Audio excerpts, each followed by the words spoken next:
काय होतास तू, काय झालास तू, असे कसे शकुनी मामा बर्बाद झालास तुम्ही. आणि इकडे तर चालतच नाही. आणि हे काय आहे, इकडं चालतच नाही. दाढी आमच्याकडे पण आहे ना, आम्ही कुणाच्या नादाला लागत नाही. पण दादा आमच्या नादाला लागला तर सोडत नाही. कोणतरी मध्ये आलं निवडणुकीत, कोण म्हणलं इथं लय दहशत आहे. सांगितलं कोणतरी म्हणलं लय दहशत आहे इथं, आणि ही शिवसेनेत चालत नाही. काय म्हणले, आणि इकडं तर चालतच नाही.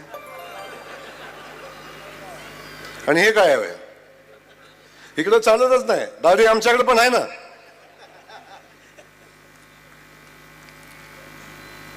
आमच्या नादाला लागायचं नाही.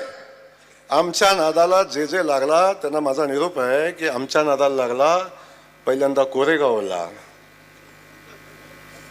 संतोषजी कोरेगावला कुठं आहेत ते. नंतर आमच्या नादाला लागले उत्तरवाले, कुठं आहेत ते. नंतर आमच्या नादाला लागले, कुठं आहेत ते.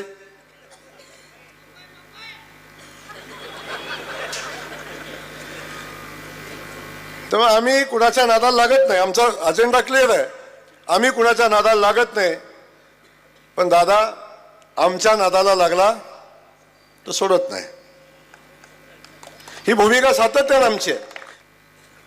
त्यामुळे मला आपल्याला या ठिकाणी एवढंच सांगायचं, आता झाली निवडणूक, झाली विधानसभेची निवडणूक झाली, आता पराभव झाला, आणि आता नगरपालिकेची निवडणूक झाली. मी त्या दिवशी सांगितलं यांच्या राजकारणाची सुरुवात ही नगरपालिकेच्या निवडणुकीतनं झाली होती. आणि ते नगरपालिकेची निवडणूक जिंकून नगराध्यक्ष होऊन यांच्या राजकारणाची सुरुवात झाली होती.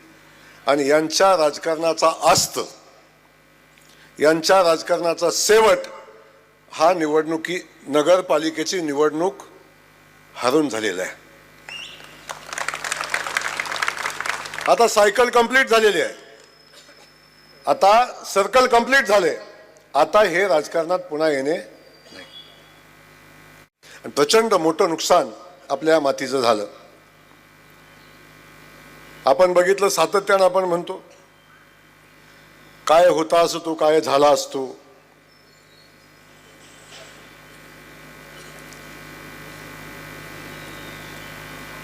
असे कसे शकुनी मामा बर्बाद झालास तुम्ही. मला या ठिकाणी वेगळं बोलायचं, आज टीकेचा विषय नाही. या ठिकाणी येत असताना आपण सगळ्यांनी पाहिलं ही निवडणूक सातत्यानं आपली भूमिका होती की विकासाच्या मुद्द्यावर झाली पाहिजे.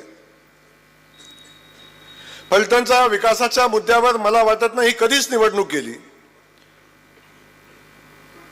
ही निवडणूक आल्यावर आपलं अस्तित्व जेव्हा विधानसभेच्या निवडणुकीच्या अगोदरपासून, जसं दादांच्या खासदारकीची निवडणूक झाली तेव्हापासून हे महाशय सातत्यानं अस्वस्थ होते. अख्खं कुटुंब अस्वस्थ होतं. आणि त्यांना कुठं जायचं समजत नव्हतं, काय करायचं समजत नव्हतं.